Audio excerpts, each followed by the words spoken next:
Hello, कैसे हैं आप लोग। तो जितनी ज़्यादा प्रैक्टिस उतने ज़्यादा मार्क्स। और आज हम लोग आपके लिए लेके आए हैं एमसीक्यू और ये होने वाले हैं breathing and exchange of gases के, जो कि बहुत अच्छे अच्छे क्वेश्चन हैं। हम इसे दो सेगमेंट में करेंगे।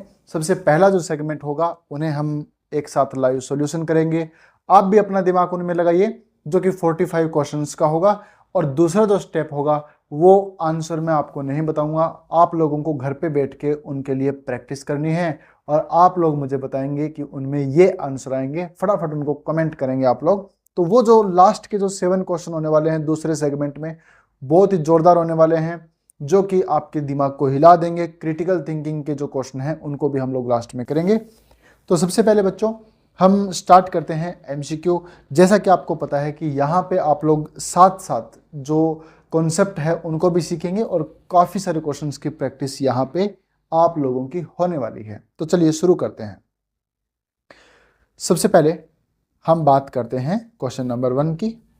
और यहाँ पे क्वेश्चन नंबर 1 में यहाँ पर क्या दे रखा है, आप भी साथ साथ पढ़ें और इनको देखें कि इनमें क्या आंसर आएगा ना। तो देखिए, the largest proportion of CO2 carried by blood is in the form of, यानी कि कार्बन डाइऑक्साइड का ज़्यादातर जो पोर्शन है वो किस फॉर्म में आगे ट्रांसपोर्ट होता है या कैरी किया जाता है। तो देखिए, सबसे पहली बात है कि CO2 मॉलिक्यूल फॉर्म में नहीं जाता, क्योंकि यहाँ से तो बहुत ही कम मात्रा में जाता है। 7% जो होता है वो डिजोल्व होकर जाता है, तो ये बहुत ज़्यादा मात्रा नहीं है। हमें लार्जेस्ट अमाउंट है वो देखना है ना। Bicarbonate carried with in RBCs, ये वाली बात ठीक नहीं लग रही, क्योंकि आरबीसी जो है वो बाइकार्बोनेट को कैरी नहीं करती है। तीसरी बात देखते हैं, bicarbonate carried by with in blood plasma, ये बात बिल्कुल सही है। तो हमारा आंसर जो यहाँ पर होना चाहिए वो होगा तीसरे वाला, क्योंकि जो कार्बन डाइऑक्साइड जो होती है वो प्लाज्मा के द्वारा HCO3- के रूप में क्या की जाती है, ट्रांसपोर्ट की जाती है। हालांकि बाइकार्बोनेट को बनाती आरबीसी है, लेकिन ट्रांसपोर्ट उसको कौन करता है वो यहाँ पे इंपॉर्टेंट है। चलो फटाफट आते हैं क्वेश्चन नंबर 2 में। क्वेश्चन नंबर 2 में बच्चों हम लोग यहाँ पर देख रहे हैं क्या बताया गया है हमें। यदि सर्फेक्टेंट प्रोडक्शन जो है लंग्स के अंदर, पर्सन इज सडनली स्टॉप्ड, क्या बात कही है। एक आदमी है और उसके लंग्स में जो सर्फेक्टेंट बनता है वो बनना अचानक से बंद हो जाए। अब सर्फेक्टेंट कौन होता है, अब आप लोग इस बारे में जानते हैं कि सर सर्फेक्टेंट होता है लेसिथिन। तो ये कह रहा है कि लेसिथिन यदि बनना बंद हो जाए तो क्या होगा, तो लंग्स पे क्या इफेक्ट होगा, ये यहाँ पे पूछ रहा है। तो हमें पता है कि लेसिथिन क्या काम करता है, ये सरफेस टेंशन को घटाता है और जिससे एल्विलाई है वो पिचकती नहीं है। तो सीधी सी बात है, यदि ये नहीं बनेगा तो क्या होगा, सरफेस टेंशन बढ़ जाएगा और एल्विलाई है वो कोलैप्स हो जाएगी, है ना। तो ये कौन से ऑप्शन में दे रखा है, ये देखिए, सरफेस टेंशन जो है उसको क्या कर देता है, ये यहाँ पे ये इंक्रीज हो जाएगा और इससे क्या हो जाएगा, एल्विलाई है वो क्या हो जाएगी, कोलैप्स हो जाएगी। तो इसका आंसर आना चाहिए कौन सा, सेकंड वाला। तो अब आते हैं हम लोग क्वेश्चन नंबर 3 पे। और इस क्वेश्चन में क्या बताया हुआ है, इसमें बताया हुआ है कि हमें PO2 के बारे में करेक्ट जो है ऑप्शन है वो देखने हैं। तो कहाँ कहाँ पे PO2 कितना है, तो यहाँ पे बच्चों हमें A, B, C और D यहाँ पर दिए हुए हैं। इनके अंदर आपको देखना है PO2 कितना है। तो चलिए बताइए, यहाँ पर जो B है बच्चों, यहाँ पे होना चाहिए कितना, बी जो होता है वो आपको पता है प्योर ब्लड है यहाँ पे, तो प्योर के अंदर होता है 95 mmHg, इसमें भी 95 mmHg है, इसके अंदर है 40 और इसमें भी क्या है 40। तो यहाँ पर ए आएगा, ये हो गया ए है 40, तो ए आएगा 40, सही बात है। बी जो है वो 95, तो बी है 95, तो सीधी सी बात है ये वाला ऑप्शन हमारा सही है। इसमें 45 देखा तो ये क्या हो गया, गलत हो गया। तो इसलिए यहाँ पे हमारा जो आंसर आएगा वो कौन सा आएगा, थर्ड वाला है वो करेक्ट रहेगा। अब हम आते हैं फटाफट क्वेश्चन नंबर 4 पे। बहुत ही जोरदार वाला क्वेश्चन है वो यहाँ पर दिया हुआ है। यहाँ पर क्या लिखा है, lungs of a patient with emphysema. एक एम्फाइसीमा क्या है, एक बीमारी है जिसमें लंग्स की जो एल्विलाई जो होती है उनके बीच की दीवारें टूटने लग जाती है, डैमेज हो जाती है। ज़्यादा सिगरेट पीने से लंग्स में जो एल्विलाई है, जैसे ये एल्विलाई है, जैसे मान लीजिए कि कई सारी एल्विलाई है ये वाली, तो क्या होगा, इनके बीच की जो दीवारें होती है ना, ये वाली दीवारें ये टूटने लग जाएगी। और रिजल्ट क्या रहेगा, रिजल्ट ये रहेगा कि सारी मिलकर यहाँ पर एक बड़ी सी एल्विलाई है इस तरह से बनने लग जाएगी। मतलब यहाँ की जो वॉल है एल्विलाई की, ये वॉल क्या होने लग जाएगी, यहाँ पे डैमेज होने लग जाएगी। तो ये क्या करे, एक पेशेंट है जिसके एम्फाइसीमा हो रखा है और ये इसमें क्या होगा, एयर है वो ट्रैप हो जाएगा। अब देखो यहाँ पे ज़्यादा एयर है वो यहाँ पे भरेगी और ये हमेशा भरी हुई रहेगी, ये फेफड़ों से बाहर नहीं निकल पाएगी। ठीक है, ये इसे बोलते हैं एयर ट्रैपिंग। हाउ यहाँ पर पूछा गया है, specified after specifically affect the lungs volume measurement. तो यहाँ पर ये क्या कह रहा है, एक आदमी के एम्फाइसीमा हो रखा है, यानी कि उसके फेफड़ों के अंदर हवा पहले से भरी हुई है जो बाहर नहीं निकल रही। ठीक है, तो उसके फेफड़े भरे भरे महसूस हो रहे हैं उसे। तो उस पेशेंट में क्या इफेक्ट होगा, तो सबसे पहली बात है रेजिडुअल वॉल्यूम इसकी घट जाएगी, तो डिक्रीज नहीं होगी, अपितु ये बढ़ेगी। तो ये पहला ऑप्शन है वो नहीं आएगा। दूसरा यहाँ पर पूछ रहा है, ये तो नहीं आएगा, गलत है ये तो, है ना। दूसरा आपसे क्या पूछता है, increase the inspiratory reserve volume, IRV increase होगी, ये बात गलत है, नहीं होगी। तीसरा यहाँ पर है कि इंक्रीज हो जाएगा रेजिडुअल वॉल्यूम और FRC, ये बात बिल्कुल सही है। जैसे मान लो आप यहाँ पे किसी के लंग्स की बात करते हैं, तो देखो ये लंग्स में ये है RV के बाद में होता है दूसरे वाला ERV, तीसरे वाला जो होता है वो होता है TV, और चौथे वाला जो होता है वो होता है IRV। 4 तरह के वॉल्यूम होते हैं। ठीक है, तो यहाँ पर ये क्या कह रहा है कि यदि RV के अंदर ऐड हो गया, जैसे RV मान लो नॉर्मल आदमी का कितना होता है, 1200 होता है। अब ये कह रहा है कि एम्फाइसीमा होने से ज़्यादा हवा भरी रहेगी फेफड़ों में, तो 1200 प्लस में मान लो 100 ml, और मान लो कि 100 ml हवा एक्स्ट्रा भर गई, तो इसकी वैल्यू आ गई कितनी, 1300 मिलीलीटर हवा आ गई। तो ये फेफड़ों में मान लो भरी हुई है, तो क्या क्या इफेक्ट होगा, तो सबसे पहली बात RV इफेक्ट होगा, और दूसरी बात FRC भी इफेक्ट होगा। सही बात है, FRC जो होता है बच्चों वो होता है RV plus ERV equal to FRC। तो ये भी यहाँ पर क्या होगा, इफेक्ट होगा। देन हमारा करेक्ट आंसर जो है वो जाता है तीसरा। फटाफट हम बात करते हैं अगले क्वेश्चन की। यहाँ पर दिया गया है कि कार्बन डाइऑक्साइड है वो कैरी होता है हीमोग्लोबिन के द्वारा as carbamino haemoglobin in the carbon dioxide remain bounded to which part of haemoglobin. ये कह रहा है कि बच्चों आप यदि हीमोग्लोबिन के साथ में कार्बन डाइऑक्साइड को जोड़ोगे तो यहाँ पर बनेगा कार्ब, COOH, कार्ब, एमिनो मतलब NH, और हीमोग्लोबिन ये वाला, ये हो गया कार्ब एमिनो हीमोग्लोबिन। तो ये कह रहा है कि कार्बन डाइऑक्साइड जो है वो किसके साथ जुड़ी रहती है, हीमोग्लोबिन से, तो ये हो गया हीमोग्लोबिन, और हीमोग्लोबिन के साथ यहाँ पे एक ग्रुप जुड़ा होता है NH2, और उसके साथ आके कौन जुड़ता है, CO2 जुड़ता है। तो कौन बीच में जोड़ने का काम कौन कर रहा है यहाँ पे, NH2। तो हमारा जो आंसर होना चाहिए यहाँ पे बच्चों वो होना चाहिए NH2 ग्रुप। चलिए अब हमारा जो अगला क्वेश्चन है वो आ गया। इस क्वेश्चन में हमें क्या पूछा गया है, एक इंसान है, एक पर्सन है which is at altitude 15,000 feet, 15,000 feet ऊंचाई वो चला गया। एटमॉस्फेयर सिग्निफिकेंट लोअर, जहाँ पे एटमॉस्फेरिक प्रेशर है वो क्या हो गया, बहुत कम हो गया। यानी इसको क्वेश्चन को समझने के लिए आपको ऐसा करना चाहिए कि जैसे ये मान लो पहाड़ है, कोई आदमी पहाड़ के ऊपर यहाँ पे आ गया, ठीक है, तो यहाँ पर कहते हैं कि एटमॉस्फेरिक प्रेशर जो है वो क्या है, यहाँ पे बहुत कम है। तो कौन सा फिजियोलॉजिकल चेंज आएगा, लाइकली अकर इमीडिएट कंपल्सिव मैकेनिज्म। तो एक आदमी 15,000 फीट के ऊंचे पहाड़ों पे चला गया, ठीक है, तो उसमें तुरंत क्या चेंज आएगा, तो सबसे पहली बात भैया डिक्रीज हार्ट रेट। तो हार्ट रेट कम नहीं होगी, क्योंकि जब पार्शियल प्रेशर इतना ऊपर जाने के बाद कम हो गया है तो ऑक्सीजन है ना वो बॉडी को ज़्यादा चाहिए, तो हार्ट रेट कम होगी तो ऑक्सीजन की सप्लाई तो होगा ही नहीं, तो ये बात गलत है।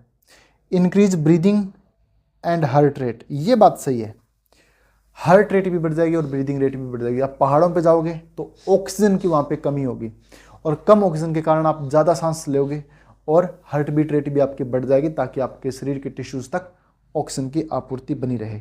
तो सही आंसर यहाँ पे रहना चाहिए आंसर 2।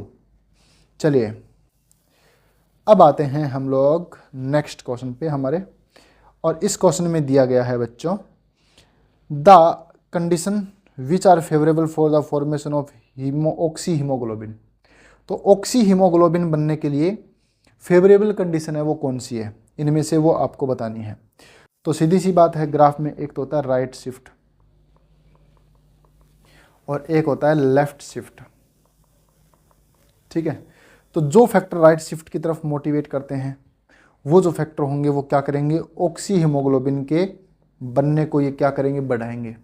और जो लेफ्ट शिफ्ट करवाते हैं वो क्या करेंगे, HB और O2 के बनने को क्या करेंगे, रोकेंगे। बात समझ में आ गई। तो देखो राइट शिफ्ट वाले फैक्टर कौन कौन से हैं, तो देखो हाई PO2, सही बात है। दूसरा क्या है यहाँ पे, लो PCO2, ये भी बात सही है। हाई टेम्परेचर, तो हाई टेम्परेचर गलत बात है, टेम्परेचर लो होना चाहिए तब जाके राइट शिफ्ट होता है ना।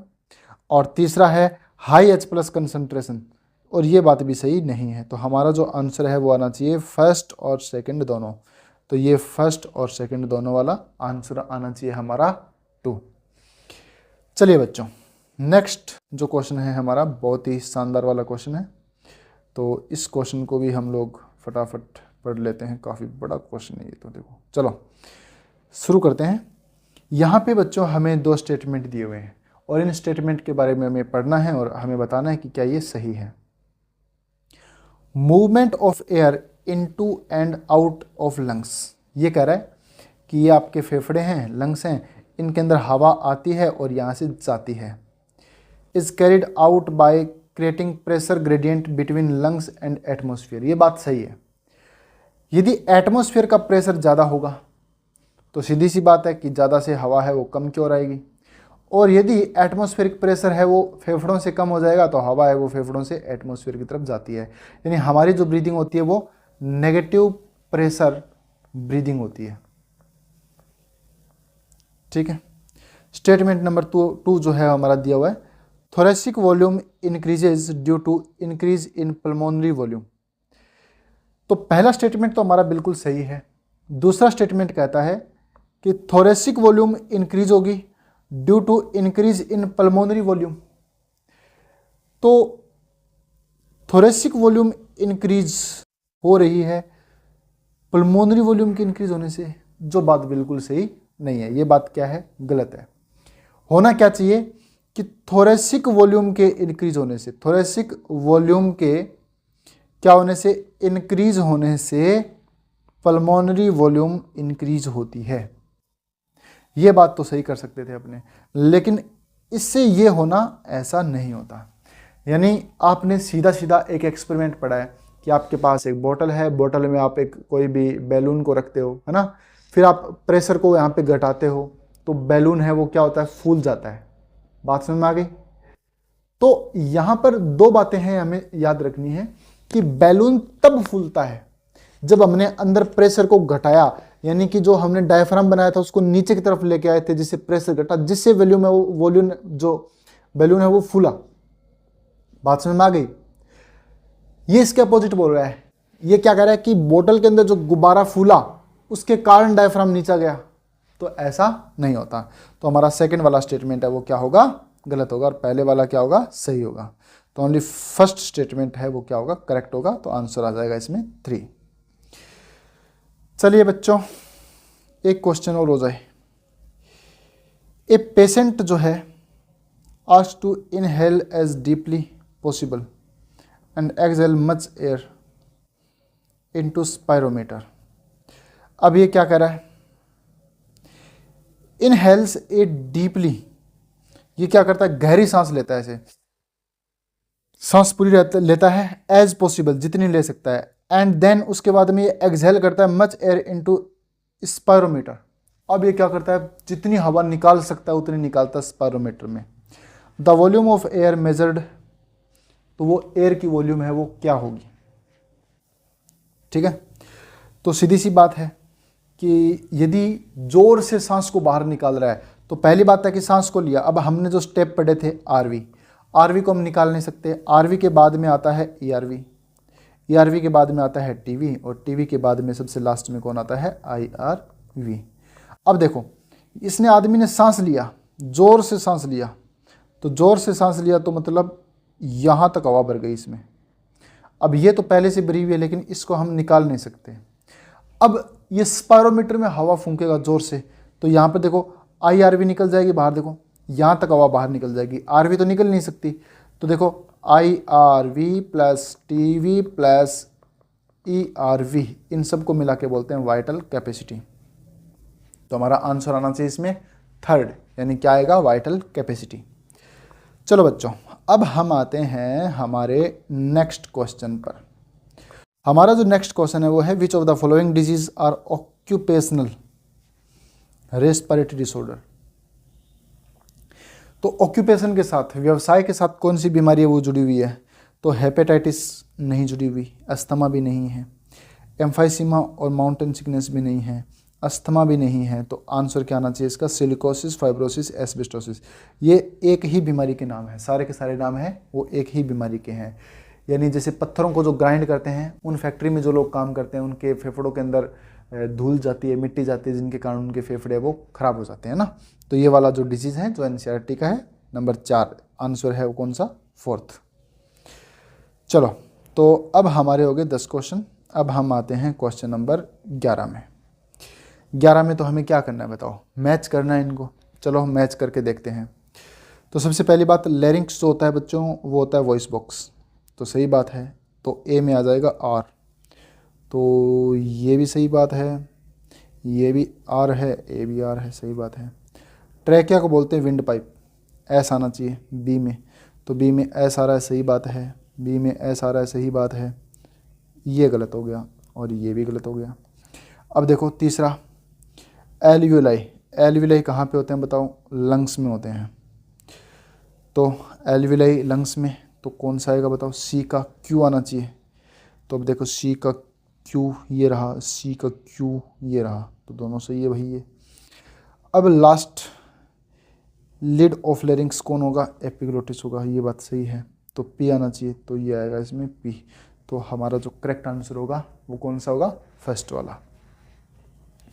चलो अब हम क्वेश्चन नंबर 12 पे लौटते हैं। और क्वेश्चन नंबर 12 में हमें क्या दिया हुआ है, which of the following statement is correct. कौन सा स्टेटमेंट है वो करेक्ट है। तो भैया स्टेटमेंट पढ़ने पड़ेंगे फिर तो हमें। Due to contraction in diaphragm, volume of thoracic cavity increase in dorsoventral axis. ये क्या कह रहा है भैया, जैसे ये कोई इंसान है, ठीक है, और ये इसके रिब्स हो गई यहाँ पे, ये इसके रिब्स हैं, और ये यहाँ पर क्या है, डायफ्राम है।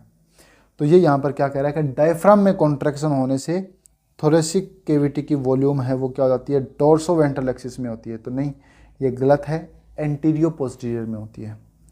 स्टेटमेंट नंबर 2, अब हमें तो सही देखना है इनमें से ना।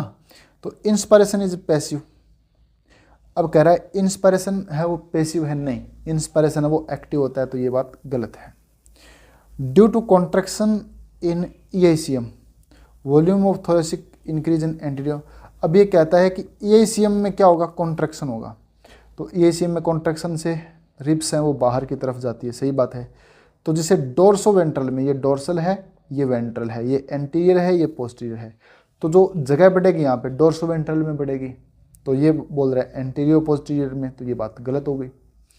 अब हमारा ऑप्शन नंबर 4 इसमें आ सकता है, क्या फिट बैठता है क्या देख लेते हैं। Normally inspiration is active process, सही बात है, और एक्सपिरेशन है वो कैसा होता है, पैसिव होता है, तो ये बात भी क्या है, सही है। तो इसमें आंसर जो आना चाहिए वो आना चाहिए नंबर 4। चलो नेक्स्ट क्वेश्चन की ओर लौटते हैं बच्चों। बहुत ही जोरदार वाला क्वेश्चन है ये भी। तो इस क्वेश्चन में हमसे क्या पूछा हुआ है ना, हमें क्या बताना। देखो, एक आदमी की टाइडल वॉल्यूम 500 ml है, तो लिख दो भैया टीवी जो होती है वो लिख दिया इसने 500 ml, कोई दिक्कत नहीं है जी। दूसरा कह रहा है कि इसके अंदर डेड स्पेस जो है वो है 150 ml। तो डेड एयर स्पेस जो है यहाँ पर, डेड एयर स्पेस जो है वो है 150 ml। सही बात है। तो अब हमें क्या निकालना है, एक तो निकालना है एल्वियोलर वेंटिलेशन की जो रेट है, और दूसरा पल्मोनरी वेंटिलेशन है, इनकी रेट है वो हमें निकालनी है। तो पहले एल्वियोलर और फिर आएगा पल्मोनरी। तो बच्चों टाइडल वॉल्यूम को हम बोलते हैं पल्मोनरी वेंटिलेशन, हमेशा याद रखना है आपको। और टाइडल वॉल्यूम जो होता है ना बच्चों, इसमें 500 ml तो इसकी वैल्यू है, इसके दो हिस्से होते हैं। इसमें एक तो आता है डेड एयर स्पेस और एक आता है alveolar ventilation. Dead air space कितना होता है बताओ, ये होता है 150, और एल्वियोलर वेंटिलेशन होता है 350 मिलीलीटर होता है। ठीक है, तो बताओ अब इसमें इनकी रेट बतानी है अपने को। तो पहला एल्वियोलर वेंटिलेशन बताना है अपने को।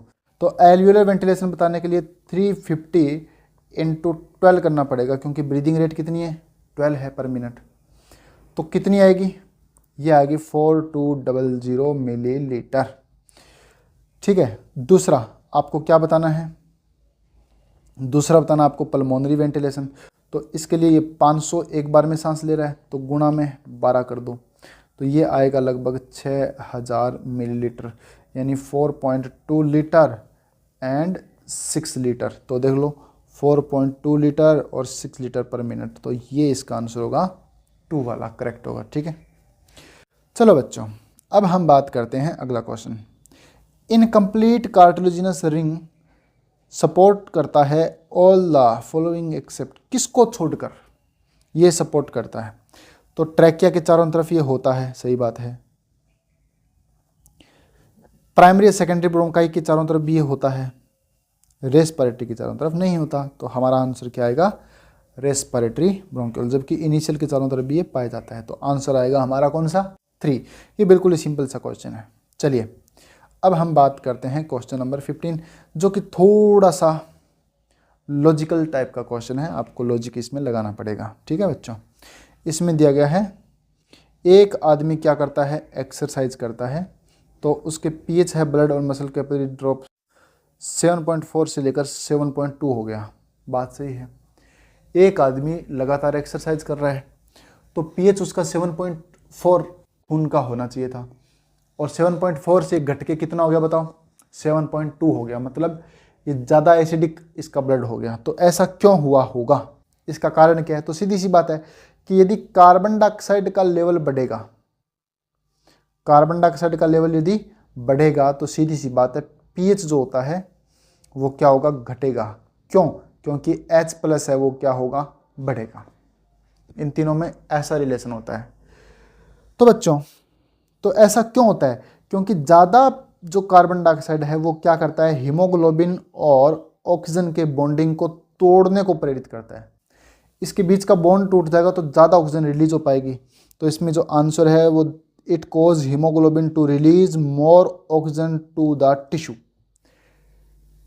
टिश्यू के अंदर जितना ज़्यादा CO2 बनेगा उतना ज़्यादा हमारा हीमोग्लोबिन वहाँ पे ऑक्सीजन को क्या करेगा, रिलीज करेगा। तो आंसर आएगा इसका दूसरा।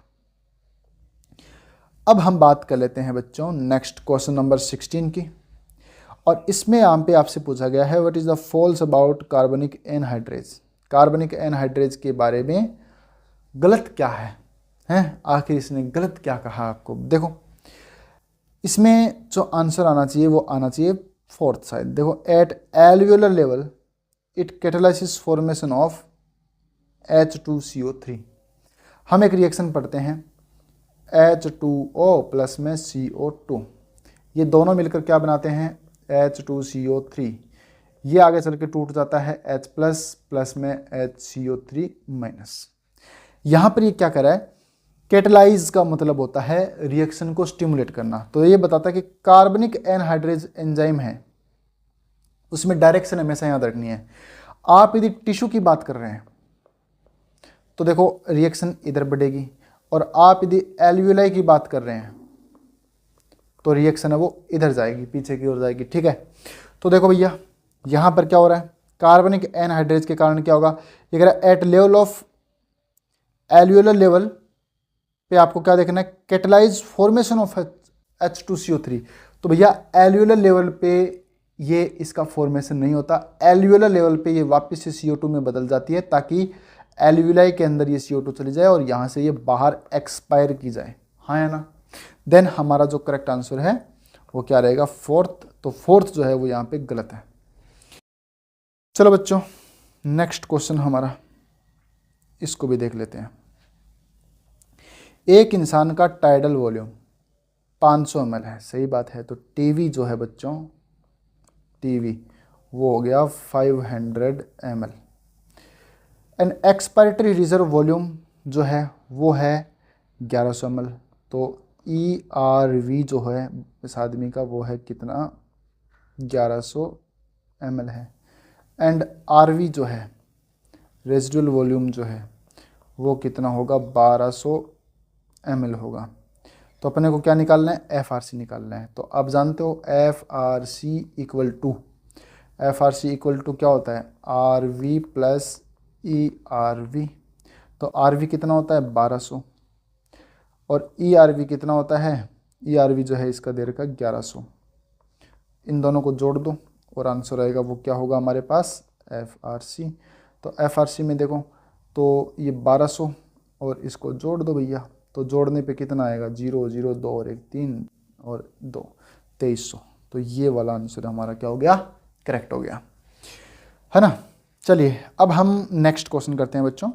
क्वेश्चन नंबर 18 यहाँ पर दिया हुआ है, बहुत ही शानदार सा क्वेश्चन लग रहा है देखने में। तो human lungs contain enormous number of minute alveoli this allow us. भाई साहब ये कह रहा है कि हमारे फेफड़ों में बहुत सारी एल्विलाई पाई जाती है ना, ये क्या अलाउ करती है।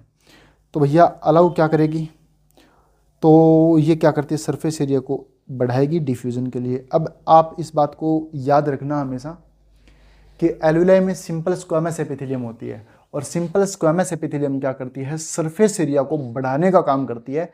इस कॉन्सेप्ट को आप ध्यान से समझ लेना, है ना। तो बस ये बात बिल्कुल सही होगी, एनसीईआरटी का पॉइंट है। अब हम और आगे बढ़ते हैं।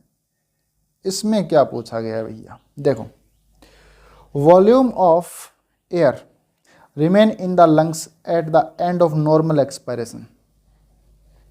नॉर्मली हम लोग सांस लेते हैं, उसके बाद में कौन सी वॉल्यूम है जो यहाँ पर क्या है, रिमेन रहती है। तो भैया 4 वॉल्यूम है, वही मैंने आपको बताया था, RV, ERV, TV, IRV। ये कितनी वॉल्यूम है हमारे पास, 4 वॉल्यूम है। तो ये क्या करे, volume of air remains in lungs end of normal expiration. तो नॉर्मल एक्सपायरेशन करना मतलब यहाँ तक फेफड़े कॉन्ट्रैक्ट हो गए, तो कौन सी एयर रहेगी, ये दोनों मिला दो। तो ERV plus RV equal to FRC। तो यहाँ पे हमारा करेक्ट आंसर क्या है, यहाँ पे FRC। ठीक है बच्चों, चलो अब हम और आगे बढ़ते हैं थोड़ा। ये हमारा नेक्स्ट क्वेश्चन है 20। यहाँ पर ही पूछा है, respiratory process is regulated by certain specialised centre in the brain. सही बात है, ब्रेन के अंदर कुछ सेंटर होते हैं जो इसको कंट्रोल करते हैं। विच of the following is incorrect in pneumotaxic centre. Pneumotaxic centre के बारे में जो गलत है वो आपको बताना है। तो न्यूमोटैक्सिक सेंटर क्या है, देखो ये पॉन्स है, ये मेडुला है, और हम इस बात को जानते हैं कि ये पॉन्स के डोर्सल पार्ट में ये पाया जाता है और ये मेडुला को सिग्नल भेजता है ताकि मेडुला के अंदर जो रेस्पिरेटरी रिदम सेंटर है वो क्या कर दे, वो रेस्पिरेटरी रेट को इंक्रीज कर दे, इंस्पायरेशन के ड्यूरेशन को डिक्रीज कर दे, इसके लिए प्रेरित करता है। ये बात एनसीईआरटी में लिखी हुई है। तो क्या होगा, रिड्यूस ड्यूरेशन ऑफ इंस्पायरेशन। सही बात है, रेट बढ़ जाएगा। ये क्या है, इंक्रीज टाइडल वॉल्यूम और डिक्रीज टाइडल वॉल्यूम, दोनों में से एक करना पड़ेगा। और इसके बारे में एनसीईआरटी में कुछ विशेष दिया हुआ नहीं है, तो इनमें से क्या सिलेक्ट करें। तो देखो, यदि आप धीरे धीरे सांस लेते हो तो आप डीप ब्रीथ कर पाते हैं, देन आप 500 ml पूरी हवा ले पाते हैं। लेकिन वही सांस आप जल्दी जल्दी लोगे तो ये जरूरी नहीं कि आप 500 ml हवा को खींच पाओ, है ना, नॉर्मली। तो सीधी सी बात है कि इंक्रीज टाइडल वॉल्यूम ये नहीं हो सकता, ये डिक्रीज हो जाएगा टाइडल वॉल्यूम। तो टाइडल वॉल्यूम इंक्रीज क्यों नहीं होगा? क्योंकि ब्रीदिंग रेट बढ़ेगी तो वो उतना ज़्यादा डीप ब्रीथ नहीं कर पाएगा। तो आंसर क्या आना चाहिए हमारा? तो आंसर आना चाहिए हमारा तीसरा। चलो भैया नेक्स्ट क्वेश्चन कर लेते हैं हम। अगला जो क्वेश्चन है हमारा, इसमें दिया गया है in heavy smokers alveoli lungs enlarge damage which is reduce the surface area exchange respiratory gases, the condition is called। तो ये क्या कह रहा है कि जो आदमी बहुत ज़्यादा सिगरेट पीता है, सिगरेट स्मोकिंग करता है, उसमें क्या कह रहा है कि alveoli of the lungs are enlarged। मैंने आपको पीछे डायग्राम बताया था बना के कि देखो ये 3-4 एल्विलाई है, इसकी बीच की दीवार खत्म हो गई तो 3-4 से मिलके एक बन गई। तो एल्विलाई इनलार्ज कौन सी बीमारी में हो रही है? एम्फाइसीमा में हो रही है। तो भैया इसका आंसर क्या आ जाएगा? चौथा आ जाएगा। ठीक है, चलो अगला क्वेश्चन करते हैं, क्वेश्चन नंबर 22। इसमें आपसे पूछा गया है we can not directly alter the pulmonary volume. तो डायरेक्टली नहीं बदल सकते, ठीक है, इनडायरेक्टली बदलते हैं। कैसे? मतलब आप लंग्स को डायरेक्ट फुला नहीं सकते, पिचका भी नहीं सकते। आप थोरेसिक वॉल्यूम को घटाएंगे या बढ़ाएंगे, जिसके कारण आपके लंग्स है वो या तो फूलेंगे या फिर पिचकेंगे, ये बात होती है। तो ये बात क्या है यहाँ पे सही है ना, इनडायरेक्टली करते हैं। Reason lung are non muscular, ये बात बिल्कुल सही है, हमारे फेफड़ों में कोई भी मसल नहीं होता। दोनों स्टेटमेंट क्या सही है और इसका सही एक्सप्लेनेशन है। तो आंसर आना चाहिए इसका कौन सा? फर्स्ट वाला। चलो अगला क्वेश्चन करते हैं। ये पूछा गया है मॉलिक्यूलर फिजियोलॉजी किसकी सिनोनिमस है? तो देखो बायोकेमिस्ट्री बिल्कुल सही आंसर है। माइक्रोबायोलॉजी में नहीं हो सकता, एनाटॉमी में नहीं हो सकता, पैथोलॉजी में नहीं हो सकता। ठीक है, तो बायोकेमिस्ट्री जो है वहाँ पे हम केमिकल्स के बारे में पढ़ते हैं और मॉलिक्यूलर फिजियोलॉजी में भी हम लोग केमिकल्स के बारे में पढ़ते हैं, मॉलिक्यूल्स के बारे में पढ़ते हैं। अगला क्वेश्चन है बच्चों हमारा, क्या पूछा गया है? In lungs there is definite exchange of ions between RBC and plasma. Ion का जो एक्सचेंज है वो यहाँ पर होता है। ठीक है, which of the following is correct for ionic exchange at alveoli level. ठीक है, तो ये कह रहा है कि एल्विलाई के अंदर आयनिक एक्सचेंज का क्या कंडीशन रहेगा वो आपको बताना है। तो ये कह रहा है इफ्लक्स यानी बाहर निकलता है, इफ्लक्स का मतलब बाहर निकलता है क्लोराइड फ्रॉम आरबीसीएस, बिल्कुल सही बात है। इनफ्लक्स तो नहीं होता, तो यहाँ पे रिवर्स क्लोराइड शिफ्ट होता है। क्या होता है? रिवर्स क्लोराइड शिफ्ट, है ना। क्यों होता है? देखो ये आरबीसी है, क्लोराइड अंदर है, बाइकार्बोनेट जो है वो कहाँ पे है? यहाँ पे बाहर है, HCO3-। अब क्या होगा? जैसे एल्विलाई में पहुँचेंगे वैसे ये बाहर निकलेगा और ये कहाँ पे जाएगा? अंदर जाएगा। अंदर जाकर ये वापस से किस में कन्वर्ट हो जाएगा? CO2 में, और CO2 निकल के एल्विलाई में चली जाएगी। ठीक है, तो यहाँ पर इफ्लक्स ऑफ ये वाला बिल्कुल सही है, ये यहाँ पे होता है। अब हम आते हैं क्वेश्चन नंबर 25 में। बहुत ही जोरदार वाला क्वेश्चन लग रहा है। इसमें क्या है देखो, फटाफट पढ़ते हैं इसको क्वेश्चन को। The conducting part of respiratory tract does not help in. तो कंडक्शन जोन के अंदर क्या नहीं होता? गैस का एक्सचेंज नहीं होता। तो भैया सीधी सी बात है, diffusion of O2 and CO2 between the blood and alveoli, ये यहाँ पर नहीं होगा। तो आंसर क्या आएगा? फोर्थ आ जाएगा, बिल्कुल करेक्ट, यानी बिल्कुल आसान सा दिया है। अगला पॉइंट क्वेश्चन नंबर 26 में यहाँ पर क्या दिया है? It is double layered and cover the lung. तो किसके बारे में बात कर रहा है बताओ? प्लूरा के बारे में बात कर रहा है। फ्लूइड इसके बीच में भरा रहता है जो फ्रिक्शन को रिड्यूस करता है, प्लूरा की बात है। ठीक है, तीसरी बात यहाँ पर ये क्या कर रहा है?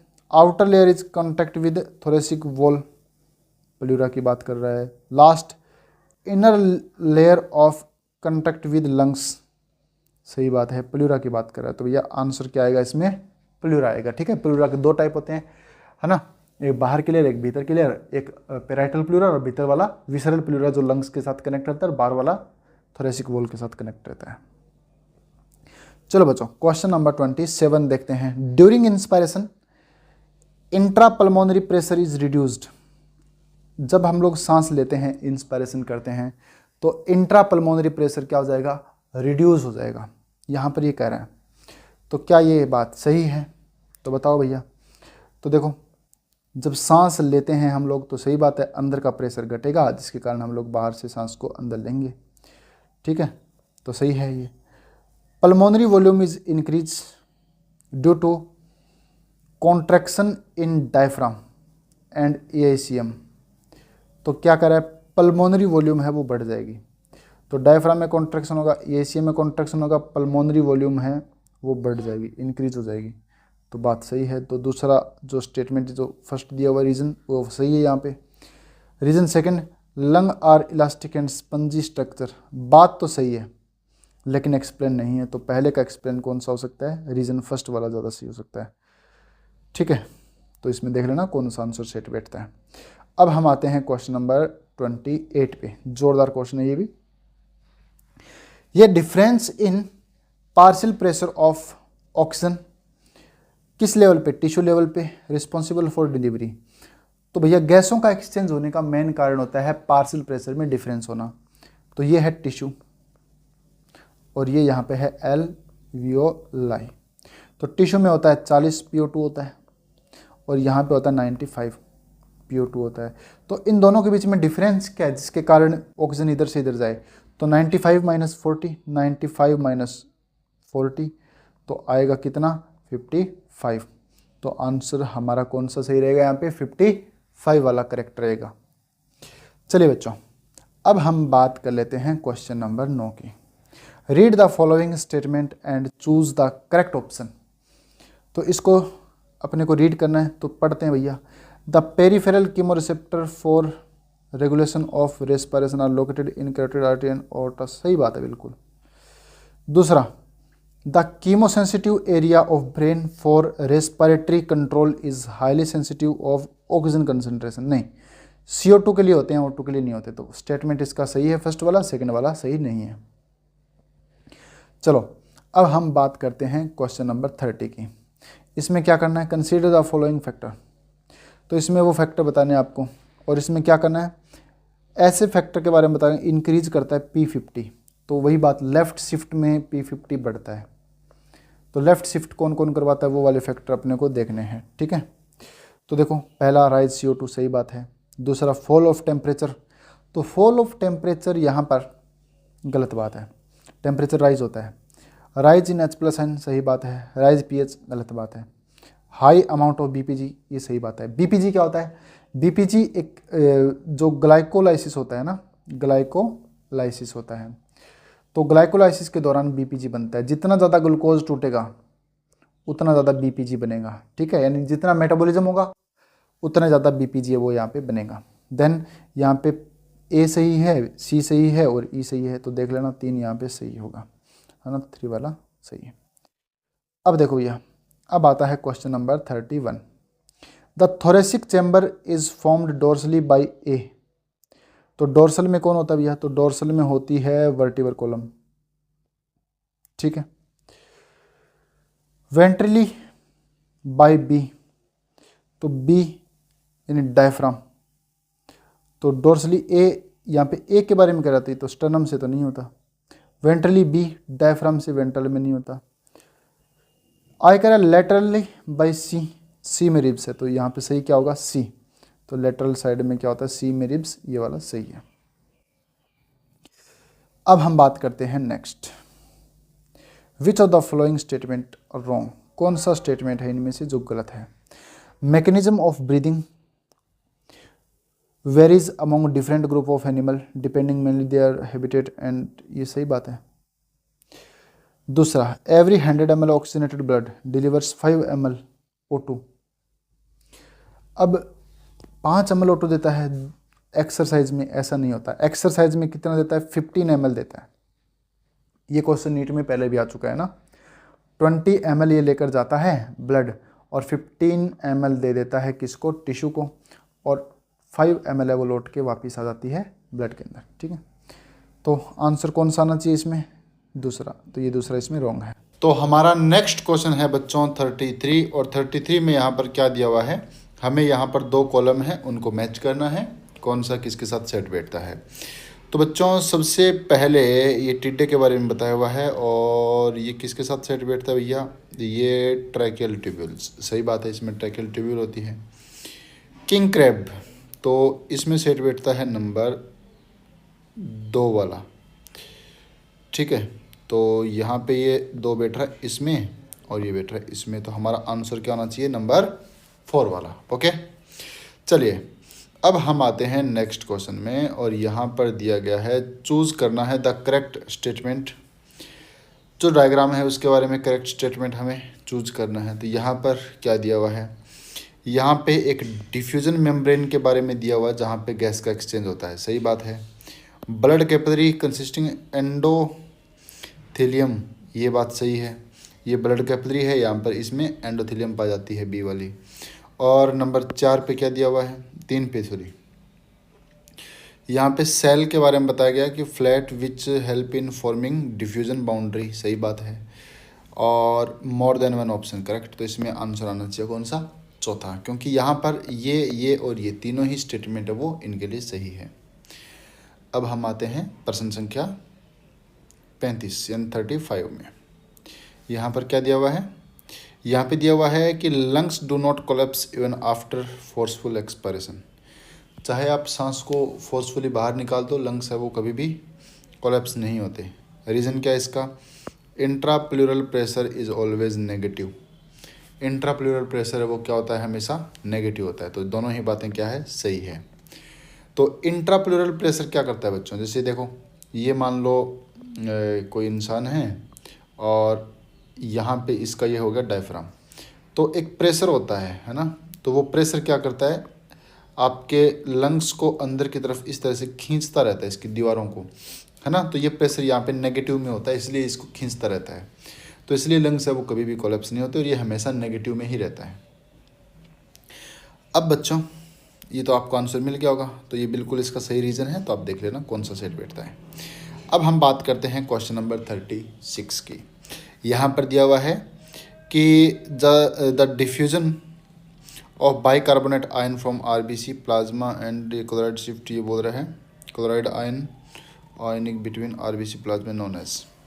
तो यहाँ पर ये क्या कह रहा है कि बाइकार्बोनेट है वो बाहर जाते हैं और क्लोराइड आयन अंदर आते हैं, इसे क्या कहते हैं, इसे बोलते हैं क्लोराइड शिफ्ट, है ना। तो क्लोराइड शिफ्ट है वो हम इसे बोलेंगे। तो क्लोराइड शिफ्ट में कौन आता है, इसका दूसरा नाम होता है हेमबर्गर फिनोमेना। तो इसका आंसर होना चाहिए कौन सा, तीसरा। क्वेश्चन नंबर 37 यहाँ पर दिया हुआ है। 37 में यहाँ पर आपसे रास्ता पूछा गया कि कौन सा सही है। तो सबसे पहले नेजल कैविटी सब में सही है। नेजल कैविटी से सीधा लेरिंग्स कभी भी नहीं आता, लेरिंग्स कभी भी नहीं आता, फेरिंग्स आता है, दोनों में फेरिंग्स सही है, ठीक है। और उसके बाद में लेरिंग्स आता है, सही है। और लेरिंग के बाद में आता है ट्रैकिया, सही बात है। फिर आती है ब्रोंकाई, सही बात है, लेकिन ये बात सही नहीं है। तो आंसर इसका आएगा कौन सा, दूसरा। तो इसमें आपको पूरा पाथवे है वो बताना है। अगला प्रश्न पढ़ते हैं हम लोग। तो क्या आप लोग बता सकते हैं कि इनका सीक्वेंस क्या होगा, सीक्वेंस यहाँ पे पूछा हुआ है। तो सबसे पहले क्या आएगा, तो बच्चों सबसे पहले यहाँ पे आएगा नंबर डी, ठीक है। तो डी है यहाँ पे इन तीनों में। तो पल्मोनरी वेंटिलेशन जो होती है वहाँ पे ये सब कुछ हो रहा है, ठीक है। मतलब आपके लंग्स होते हैं, इन लंग्स में से हवा बाहर जाती है और अंदर आती है। यहाँ पे गैसेज का एक्सचेंज होता है O2 का और CO2 का, सही बात है। तो डी सही है। दूसरे नंबर पे क्या है, बी में क्या, diffusion of gases alveolar membrane, सही बात है। तो फिर यहाँ पे नीचे ब्लड कैपिलरीज होती है, तो यहाँ से डिफ्यूजन है वो गैसेज का होता है, ये बात सही है बिल्कुल। तो पहले आएगा डी और फिर आएगा बी, तो ये गलत हो गया और ये गलत हो गया और ये दोनों सही हो सकते हैं। फिर आएगा A, transport of gases by blood, तो ये सही बात है। यहाँ से गैसेज से जो गैसेज है वो ट्रांसपोर्ट होती है ब्लड के द्वारा, सही बात है। ये नंबर तीसरा, ये भी सही है। उसके बाद में ये दोनों में सही है। उसके बाद में सी और ई। तो बच्चों सी के अंदर क्या दिया हुआ है, utilisation of cell reaction release करता है, ये reaction and release of CO2, तो ये पहले नहीं आएगा। तो ये कौन सा स्टेटमेंट है हमारा, नंबर सी। तो ये नहीं आएगा, पहले आएगा ई वाला। ई में फिर क्या है, डिफ्यूजन ऑफ, ठीक है, टिश्यू के साथ में। तो अब ये क्या कर रहा है यहाँ पे, ये जो ब्लड है यहाँ से ये टिश्यू है, तो टिश्यू के साथ में डिफ्यूज़न होता है, सही बात है। और फिर लास्ट में आएगा नंबर कौन सा, लास्ट में आएगा नंबर सी वाला। सी का मतलब जो डिफ्यूज़न हुआ है यहाँ पे जो गैसेज है उनका यूज़ होगा, ऑक्सीजन का जो भी यूज़ होना है वो यहाँ पर होगा। तो इस तरह से ये हमारा क्वेश्चन नंबर 38 है वो हो गया है। अब हम लौटते हैं क्वेश्चन नंबर 39 पर। बच्चों क्वेश्चन नंबर 39 में क्या दिया हुआ है, the amount of CO2 that can diffuse through the diffusion membrane per unit difference in partial pressure is much higher than compared to O2, सही बात है। और ये क्या करे, solubility of CO2 is 20 से 25 times higher than that of O2।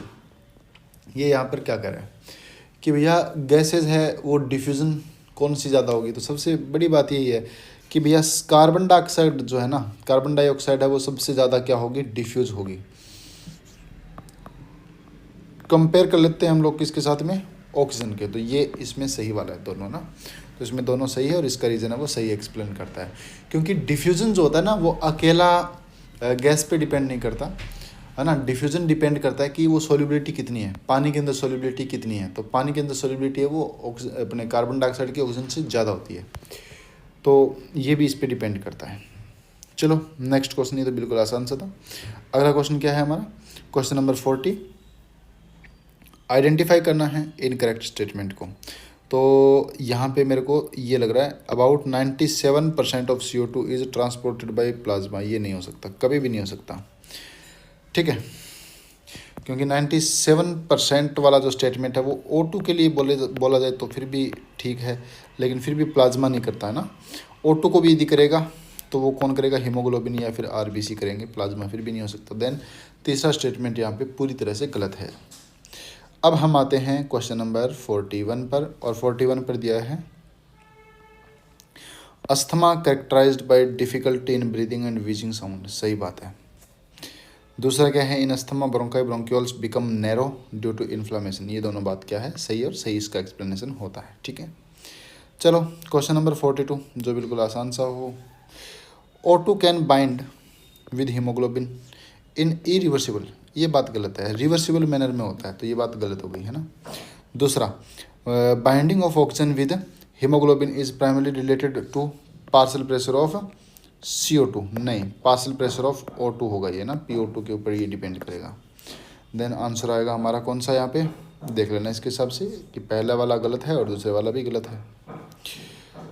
Next question number 43 में क्या बताया है, which of the following is related to forceful expiration, तो फोर्सफुल एक्सपायरेशन से रिलेटेड क्या है यहाँ पे, तो सबसे पहला डायफ्राम नहीं है भैया, ये एक्सटर्नल ये वाला भी नहीं है, इंटरनल होगा और एब्डोमिनल, ये दोनों हैं, ये दोनों होंगे ना, तो तीसरा और चौथा, तो तीसरा और चौथा है तीसरे के अंदर, तो ये बात बिल्कुल सही होगी।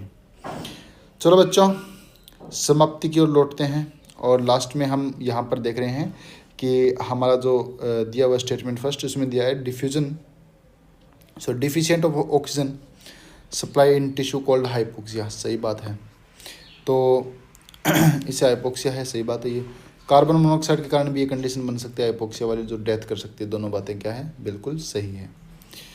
चलो अब आते हैं क्वेश्चन नंबर 45 पर, और 45 में क्या दिया हुआ है, यहाँ पर आप देखिए स्टेटमेंट फर्स्ट है, specialised centre present in medulla region of the brain called respiratory rhythm centre is primarily responsible for regulation of respiration, तो ये बात तो सही बोल रहा है बिल्कुल। देखो बच्चों ये पॉन्स है, ये मेडुला है, ठीक है। अब ये कह रहा है, क्या कह रहा है कि एक स्पेशलाइज्ड सेंटर है जो मेडुला के रीजन के अंदर पाया जाता है, ब्रेन के अंदर, जिसे रेस्पिरेटरी रिदम सेंटर कहते हैं, सही बात है। ये पॉन्स है, ये मेडुला है, ब्रेन के अंदर, ये मेडुला के अंदर पाया जाता है, सही बात है। और ये रिस्पॉन्सिबल होता है किसके लिए, रेगुलेशन के लिए नॉर्मली, सही बात है ये। दूसरा पॉइंट हमारा क्या है, एक दूसरा सेंटर होता है जो पॉन्स रीजन और ये ब्रेन में होता है, और ये न्यूमोटैक्सिक सेंटर कहलाता है, और ये मॉडरेट कर सकता है function of the respiratory rhythm centre, तो दूसरा सेंटर बच्चों यहाँ पे होता है, तो ये सही बात है, इसको ये क्या कर सकता है, मॉडरेट कर सकता है। तो ये बात हमने पीछे भी एक क्वेश्चन पढ़ा था, उसी में इस कॉन्सेप्ट को हमने 2 बार देख लिया। देन यहाँ पर दोनों ही बातें क्या है, पूरी तरह से सही है। तो बच्चों यहाँ तक यहाँ तक हम लोग देखें तो ये कंप्लीट हो गया हमारा पूरा का पूरा जो 45 क्वेश्चन का जो हमने MCQ किया था। अब हम लोग आगे बात करेंगे वो क्वेश्चंस जो क्रिटिकल थिंकिंग वाले क्वेश्चन हैं उनके बारे में। तो अब हम लोग बात करने वाले हैं क्रिटिकल थिंकिंग के कुछ MCQs हैं उनके बारे में। तो बच्चों, क्रिटिकल थिंकिंग में आपको क्या करना है, इसके आंसर आप लोग बताएंगे और उसके बाद में मैं एक और वीडियो रिलीज करूँगा जिसके अंदर ये सारे के सारे जो MCQ आपसे पूछे गए हैं क्रिटिकल थिंकिंग वाले, इनके आंसर आप लोग जो है वो वहाँ पे देखेंगे। ठीक है, तो चलिए यहाँ पे देखते हैं और आप लोग फटाफट इनको कमेंट में लिखेंगे कि भैया इसका आंसर ये होना चाहिए। तो चलिए शुरू करते हैं। चलिए, तो हमारा सबसे पहला क्वेश्चन है ये। तो आप फटाफट हर एक क्वेश्चन का जो स्क्रीनशॉट है वो ले लीजिए और बड़ा ही ज़ोरदार क्वेश्चन है, इसका क्या आंसर आना चाहिए और क्यों आना चाहिए, तो दोनों बातें हैं आप लोग फटाफट कमेंट में करेंगे, देन मैं आपको बता पाऊंगा कि आप लोग कितने पानी में हो, है ना। नेक्स्ट क्वेश्चन है 47। फटाफट इसको देखिए और इसका भी स्क्रीनशॉट ले लीजिए, बहुत इंपॉर्टेंट क्वेश्चन है ये भी। Next question number 48। ये भी बहुत इंपॉर्टेंट वाला क्वेश्चन है, तो आप इसका भी स्क्रीनशॉट ले लीजिए फटाफट और फटाफट आप आंसर इसका कमेंट बॉक्स में भेज दीजिए। चलिए नेक्स्ट क्वेश्चन नंबर 49। फटाफट आप 49 वाले क्वेश्चन को देखिए, क्या आप इसको सोल्व कर पा रहे हैं? यदि हाँ तो फटाफट स्क्रीनशॉट लीजिए और आंसर मेरे को क्वेश्चन नंबर लिख के भेज दीजिए। Last question number 50। इसमें आप देखिए बहुत इंपॉर्टेंट क्वेश्चन है ये भी, तो फटाफट आप इसको भी आंसर दे दीजिए। चलिए अब हम लौटते हैं 51। फटाफट देखिए 51 और अब हम बात कर लेते हैं आगे। लास्ट क्वेश्चन हमारा 52। तो ये बच्चों 7 क्वेश्चन थे जो आप लोगों के लिए स्पेशली मैंने बनाए हैं। चलिए 52 हुआ, देन अब ये हमारा जो पोर्शन था यहीं पे कंप्लीट होता है। तो वीडियो को अंत तक देखने के लिए धन्यवाद और आगे भी इस तरह के इंपॉर्टेंट वीडियोज़ है वो आते रहेंगे और जो एक्सप्लेन है वो मिलते रहेंगे। तो ज़्यादा क्वेश्चन करने से क्या होगा कि आप लोग है ना ज़्यादा कॉन्सेप्ट को किस तरह से क्वेश्चन में लगा पाएंगे वो आप यहाँ पे कर पाएंगे। तो आप यदि लाइव क्वेश्चन देखते भी रहते हो ना तो आपका जो हाइपोथैलेमस है या आपका जो ब्रेन है वो इस तरह से ट्रेन हो जाता है कि आप वो चीज़ें सोच पाते हो जो कि यहाँ पे मैं सोच पा रहा हूँ, है ना। तो कौन कौन से एंगल से अपने को सोचना चाहिए, तो आप यदि ये वीडियो लगा के भी आप देखते रहते हो बैठे बैठे, देन आप लोग उसमें भी आपके अंदर एक स्किल डेवलप होती है कि आप क्वेश्चन को जल्दी से करना सीख जाएंगे। तो हमारा सबसे बड़ा ये टारगेट है कि यदि फिजिक्स या केमिस्ट्री यदि आप लोगों को हेवी भी लगे नीट के एग्जाम में, तो बायोलॉजी है वो जल्दी से जल्दी हो जाए और आप वो सब चीज़ें सोच पाओ जो यहाँ पर क्वेश्चन सोल्व करने के लिए आपको सोचनी पड़े। Thank you.